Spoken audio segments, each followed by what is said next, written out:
नमस्कार। मेरा नाम भाऊ तोरसेकर। आप देख रहे हैं प्रतिवाद। दोस्तों, कभी कभी सामने वाली चीज जो दिखाई देती है, सामने वाली घटना जिस ढंग से हमारे सामने पेश की जाती है या पेश होती है, उसमें क्या हो रहा है हमें समझ में नहीं आता। अब देखिए कि पश्चिम एशिया में, यानी आखाती देश, अरबी देश और ईरान, यहाँ जो जंग छिड़ गई है, वो वहां तो एक दूसरे पर बम के गोले बरसा रहे हैं। बड़ा घमासान मचा है। तो उनमें आपस की लड़ाई है। तो हमारे यहाँ भारत में उसके परिणाम क्यों दिखाई देते हैं? हमारे यहाँ जिस ढंग से मीडिया या विपक्ष हमें डरा रहा है, क्या वो सच है? परिणाम तो हमें भी भुगतने पड़ते हैं, लेकिन क्या इतना डरना जरूरी है? तो इसलिए चीजें घटती है अरबी देशों में और हमारे यहाँ भी उसके परिणाम होते हैं। इसका कारण ये होता है कि हम उसमें रिश्ता जो होता है वो समझ नहीं पाते।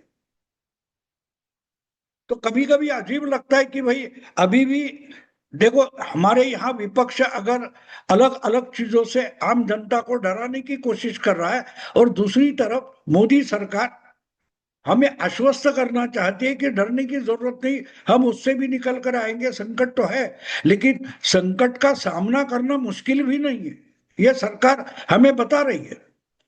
तो हम विचलित हो जाते हैं, हम संभ्रमित हो जाते हैं कि भाई असलियत क्या है। तो अगर दो चीजों में कुछ रिश्ता है, कोई संबंध है, वो अगर ढूंढकर हम समझ पाए तो हमें संकट कितना है और चिंता क्यों नहीं करनी चाहिए, ये दोनों बातें समझ में आ सकती है। ये मैं आपको समझा रहा हूं, मुझे जंग पर बात नहीं करनी है। मैं बात कर रहा हूं भारत में होने वाली आज की राजनीति से।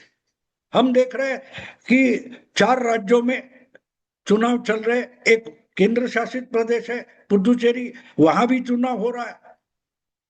इसमें से असम बीजेपी आराम से जीतने वाली है। बंगाल में उसको लगता है कि वो सत्ता तक पहुंच सकती है। केरला में अच्छी ताकत जुटा पाएगी, और तमिलनाडु में शायद अपना स्थान बना पाएगी। ये बीजेपी की सोच है। पुदुचेरी तो वो जीत लेगी, कोई बात नहीं, छोटा, एकदम छोटा प्रदेश है।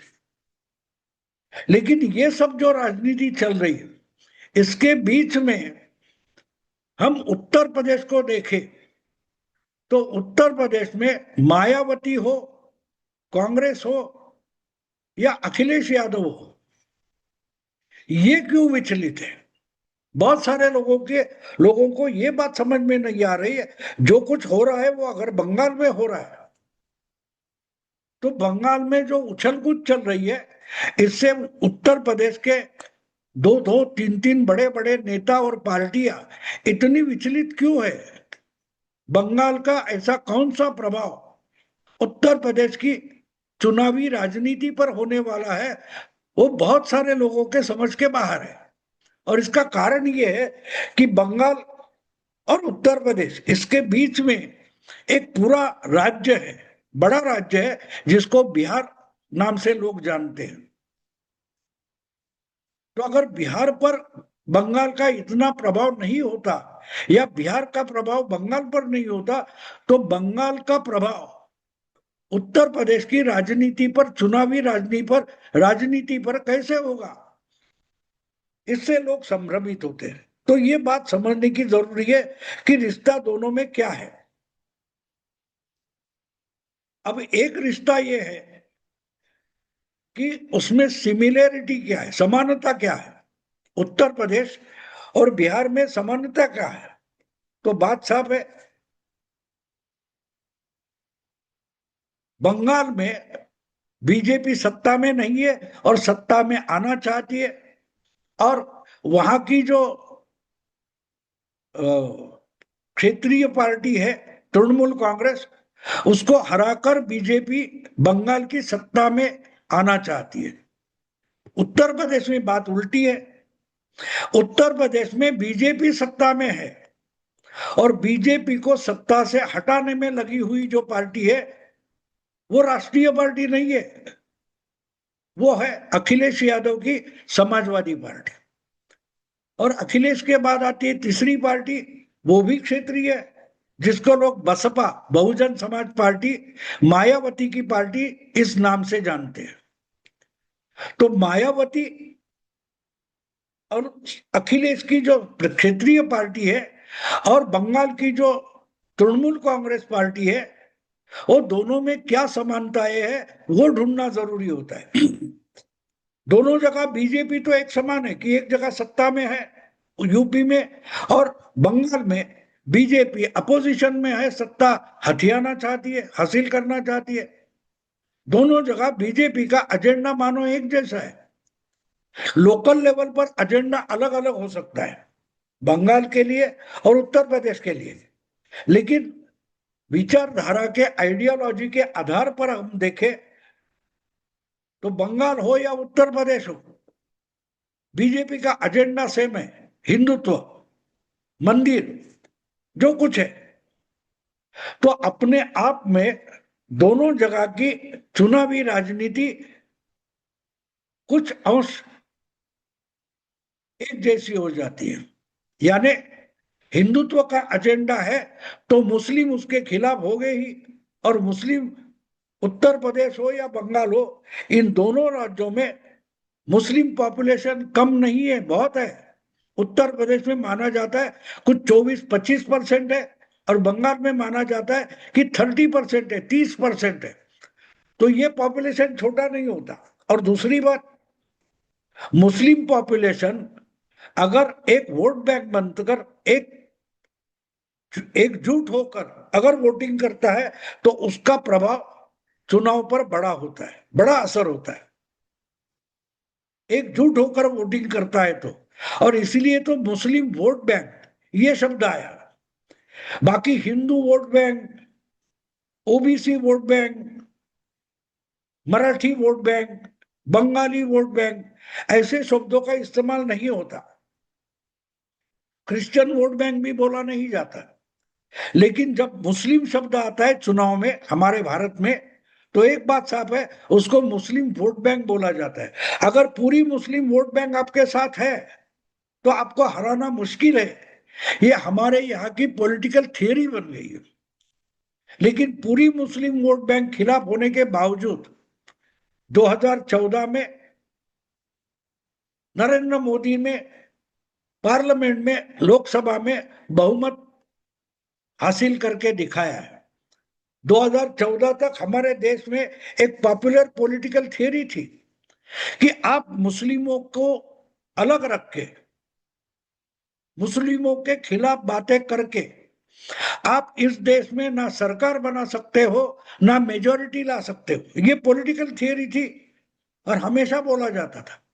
लेकिन इस थियरी को 2014 में नरेंद्र मोदी ने परास्त करके दिखाया। उन्होंने इस थियरी को हरा कर दिखाया, और अपने आप उस थियरी पर चलने वाली जितनी पॉलिटिकल पार्टियां थी जो खुद को सेक्युलर और लिबरल पार्टियां बोलते हैं, उनको मोदी ने हराया। क्योंकि मोदी ने वो जिस थियरी पर निर्भर थे उस थियरी को परास्त किया था। तो मुस्लिमों के वोट ना मिलकर भी, मुस्लिम वोट बैंक खिलाफ होकर भी आप इस देश में सरकार बना सकते हो, बहुमत पा सकते हो, 300 तक लोकसभा की सीटें जीत सकते हो। ये नरेंद्र मोदी ने 2014 और 2019 में पॉसिबल करके दिखाया। और बात यही तो है।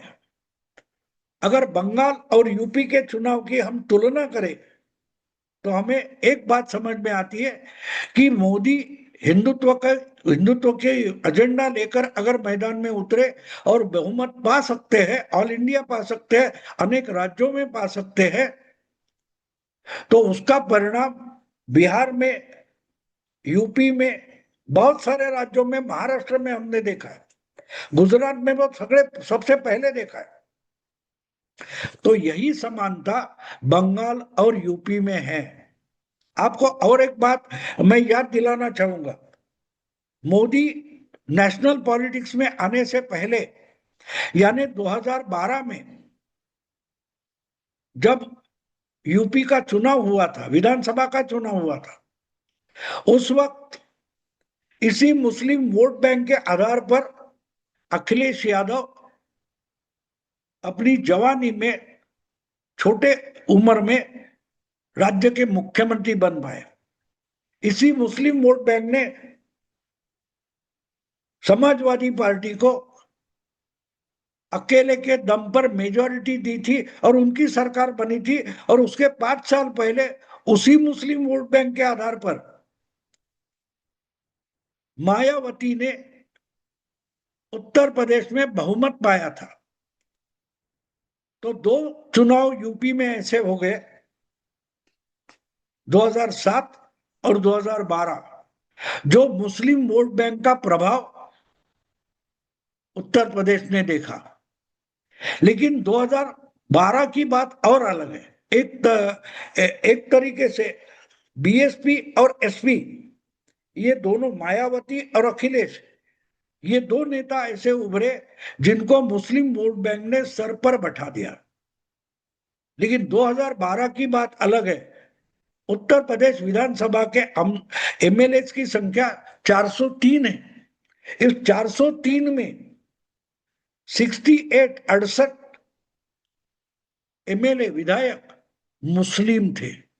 और ये मुस्लिम वोट बैंक की जादू थी। अब ये जादू से सब लोग चकित हो गए, तो ठीक है। लेकिन एक बात होती है, जो पोलराइजेशन पोलराइजेशन शब्द का इस्तेमाल हम हमेशा सुनते हैं, तो एक तरफ अगर पोलराइजेशन हो जाता है तो उसके खिलाफ दूसरी तरफ भी पोलराइजेशन हो जाता है। और उसका परिणाम 2014 में, 2 साल बाद, हमने यूपी में ही देखा। यूपी के इतिहास में, चुनावी इतिहास में, इतनी बड़ी तादाद में, इतनी बड़ी संख्या में मुस्लिम विधायक कभी भी चुनकर नहीं आए थे। लेकिन सिर्फ उसके 2 साल बाद, 2014 में, यूपी के जो 80 लोकसभा सांसद चुने गए, उसमें एक भी मुस्लिम एमपी नहीं था। विधानसभा में 68 मुस्लिम विधायक थे और लोकसभा में यूपी से 80 में एक भी मुस्लिम एमपी नहीं बन पाया।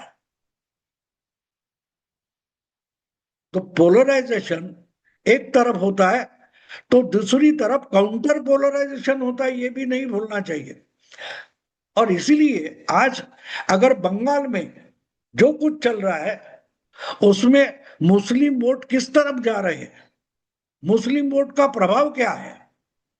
क्या मुस्लिम वोट ममता दीदी को फिर से जीवदान दे देंगे, संजीवनी दे देंगे, या मुस्लिम वोट है ये ममता के लिए पॉलिटिकल संकट बन गए? मुस्लिम वोट बैंक आज ममता के लिए बंगाल में एक राजनीतिक संकट बन गया, क्योंकि फुरफुरा शरीफ नाम का वहां का जो पॉपुलर दरगाह है, उसके मौलाना ने एक बड़ी पार्टी बनाई है, जो अभी उसका कितना प्रभाव है पता नहीं। लेकिन बिहार में, महाराष्ट्र में और बाकी सारे राज्यों में पिछले 1-1.5 साल में, लोकसभा चुनाव के बाद, जिस ढंग का प्रभाव ओवैसी ने दिखाया है, मुस्लिम बहुल इलाके में गिने चुने चुनाव क्षेत्र से ओवैसी एमआईएम पार्टी जो है उसके कैंडिडेट खड़ी करती है और अच्छे तरीके से रिजल्ट लाती है। महाराष्ट्र के अभी अभी हुए जो स्थानीय इकाई के चुनाव थे, उसमें मराठी का झंडा लेकर खड़े हुए राज ठाकरे से भी ज्यादा स्थानीय इकाई के चुनाव में एमआईएम ने सक्सेस पाया है। बिहार में कांग्रेस से भी ज्यादा सीटें ओवैसी ने चुनकर लाई। विधानसभा में कांग्रेस ने 90 क्या कुछ 80 सीटें उम्मीदवार खड़े किए थे, 5 या 6 चुनकर आए। और सिर्फ 28 या 32 सीटें लड़ाकर ओवैसी के भी 5 या 6 एमएलए चुनकर आए। और ममता को इसी बात का डर है कि बंगाल में जो 30% मुस्लिम वोट बैंक है वो अगर बिखर गई तो ममता की खटिया खड़ी हो जाएगी। अगर ममता की खटिया खड़ी होती है तो यूपी में अखिलेश के जो 37 एमपी है लोकसभा के और 150 के 125 के आसपास जो विधायक है उसमें से कितने बचेंगे? क्योंकि वोट बैंक अगर चुनाव नहीं प्रभावित करती तो वो सिर्फ ममता के लिए संकट नहीं है, वो अखिलेश के लिए भी संकट है। और इसलिए चुनाव बंगाल में चल रहा है, लेकिन उत्तर प्रदेश में ममता, मायावती और अखिलेश दोनों ही विचलित है, क्योंकि उनका अब मुस्लिम वोट बैंक से भरोसा उठ रहा है, भरोसा उठ रहा है। ममता का भी उठा है। इसलिए तो ममता मंदिर जाना शुरू कर दिए, भजन गा रही है। तो एक बात साफ है, चुनाव बंगाल में है, लेकिन वहां से बहुत दूर लखनऊ में अखिलेश की नींद उड़ी है, अखिलेश के होश उड़े। दोस्तों, अगर ये वीडियो पसंद आए तो लाइक कीजिए, शेयर कीजिए और प्रतिवाद को सब्सक्राइब कीजिए। नमस्कार।